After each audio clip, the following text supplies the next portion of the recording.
Elhamdülillah, innel hamdülillah, nahmaduhu ve nasta'inuhu ve nasta'gfiruh, ve na'udhu billahi min şururi enfusina ve min seyyiati a'malina. Men yehdihillahu fela mudille leh ve men yudlil fela hadiye leh. Neşhedü en la ilahe illallah vahdehu la şerike leh ve neşhedü enne Muhammeden abduhu ve resuluhu ersele. Ya eyyühellezine amenu ittaqullaha hakka tuqatih ve la temutunne illa ve entum muslimun. Eyyühennas ittaqu rabbakum الذي خلقكم من نفس واحدة وخلق منها زوجها وبث منهما رجالا كثيرا ونساء يا أيها الذين آمنوا اتقوا الله وقولوا قولا سديدا يصلح لكم أعمالكم ويغفر لكم ذنوبكم ومن يطع الله ورسوله فقد فاز فوزا عظيما أيها الناس قال الله تبارك وتعالى في كتابه الكريم أعوذ بالله من الشيطان الرجيم بسم الله الرحمن الرحيم وَمَا هَذِهِ الْحَيَاةُ الدُّنْيَا إِلَّا لَهْوٌ وَلَعِبٌ وَإِنَّ الدَّارَ الْآخِرَةَ لَهِيَ الْحَيَوَانُ لَوْ كَانُوا يَعْلَمُونَ Sadakallahu Rabbunal A'la. Saygılı ve muhterem Müslümanlar, Yüce Rabbimiz Kur'an'ın Ankebut suresi 64. ayet-i kerimesinde böyle buyurmakta. Bu dünya hayatı sadece bir eğlence, bir oyundur. Ve hiç şüphesiz ahiret yurtu ise asıl yaşam yeridir. Keşke bilse edilir. Bukhari'de geçen bir hadis-i şerifte Peygamberimiz Muhammed Mustafa sallallahu aleyhi ve sellem ise böyle buyurdu. Dünyada kimsesiz bir garip ya da kelip geçken bir yolcu gibi ol diye buyurdu.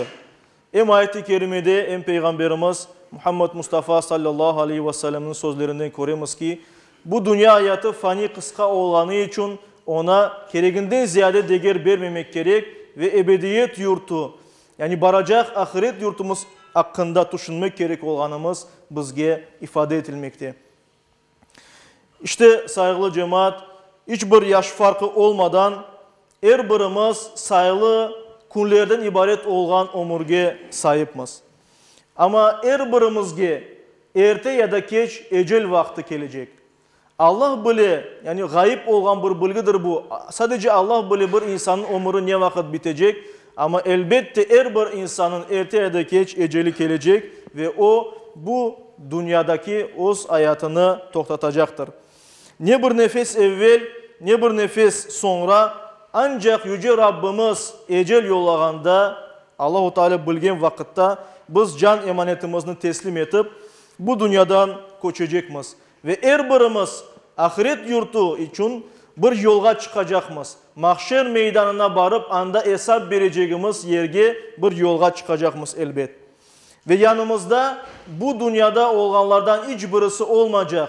Peygamberimiz sallallahu aleyhi ve sellem buyurganı gibi yanımızda ancak imanımız ve yapkan hayırlı işlerimiz olacaktır.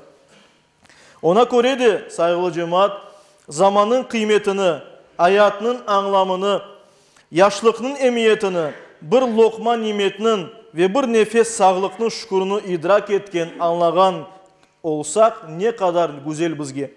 Eğer de günlerimizni zaya etken olsak, malımızını israf etken, akılımızını ya da bedenimizni zehirlegen, sevgililerimizni incitkan, ibadetlerimizni aksatkan olsak, eyvahlar olsun bizge. İşte ona göre de hayat maksadımızı anlamak için zararga uğrayanlar değil de Allah-u Teala'nın mükafatına nail olganlardan olmağa istesek, etrafta olup geçkenlerinin doğru olup olmaganını anlamak için elbette bunların farkına varmak için elbette tefekkür etmek gerekmez. Yani düşünmek gerekmez.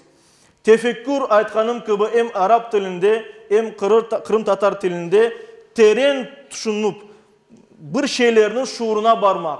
Yani etrafta olanlarını anlamak demek. Bunun için de sadece üstünden düşünmek değil de terin düşünüp her taraftan bir şeyini analiz etmek demektir.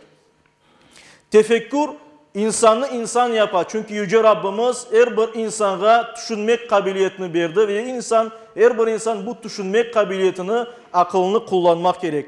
Ve insanın en mühim hususiyetlerinden birisidir bu, düşünmek. Dinimizde de düşünmek pek mühimdir, büyük rol bunun için ayrıla. Birçok ayet-i kerime var Kur'an-ı Kerim'de insanlarını, Müslümanlarını bir şeyin misalini getirip düşünmeysiz mi deyip soragan ayet-i kerimeler. bütün insanlarını düşünmege çağıra Yüce Rabbimizin sözü Kur'an-ı Kerim'dir. Ona göre de her bir düşüngen insan etrafta Rabbimizin barlığını, birliğini, kudretinin alametlerini korer. Rabbimizin bizlerge ihsan etkeni umur içinde ona olgan barlığımızını, bağlılığımızını, sevgi ve itaatımızını hep beraber düşünmek gerekmez. Nimetlerinin şükürü ve ihtiyaç sahiplerinin hakkı olan sadaka ve zekat anlayışımızını gözden geçirmek gerekmez. Paylaşkanımız vakit, özümüzden bir şey bergenimiz vakit, bahtlı olacağımızını ve saranlık hastalığından kurtulacağımızını bilmek gerekmez. Peygamberimiz Muhammed Mustafa sallallahu aleyhi ve sellem Müslümanlar için en güzel bir misaldir. Bunun hakkında Kur'an-ı Kerim'de aytıla. İşte Peygamberimizin örnek alıp, numune alıp, aile değerlerimizge de sahip çıkayıq. Sevgiyle kurganımız yuvalarımızı, korantalarımızı adalet ve merhametle korçalayıq.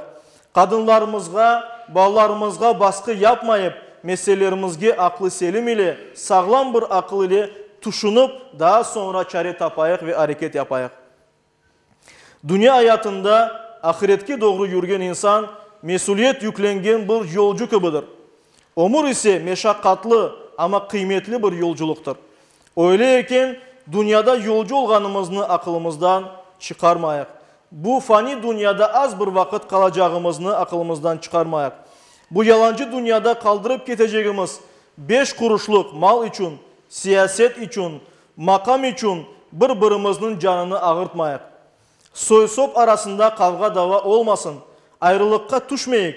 Dünyalık olgan ne var ise hepsine bir yolcu kadar kıymet verip son muradımızın Allah'ın razılığı ve cenneti olanını unutmayıp yaşayıq. Ömrümüzün ve elimizdeki imkanlarının kıymetini bileyik. Her kunumuzni Rabbimizin rizasına kelişken faydalı işler ile iyilik yapıp hayatımızı tefekkürle düşünüp geçireyik. Hicri 1441 yılda ekenimiz bu yılın ortalarına kelimiz, yani ortalarına doğru kelimiz. Ramazan ayı da yavaş yavaş bizge yakınlaşmakta.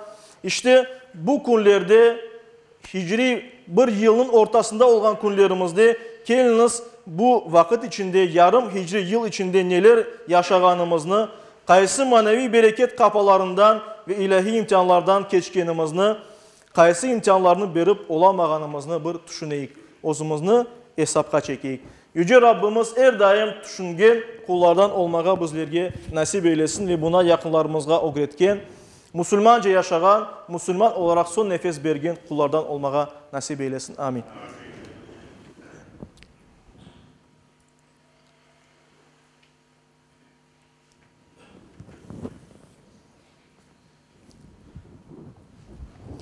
Elhamdülillah ve salatu ve selamu ala Resulillah ve usiku ve nefsel asayete bi takvallah.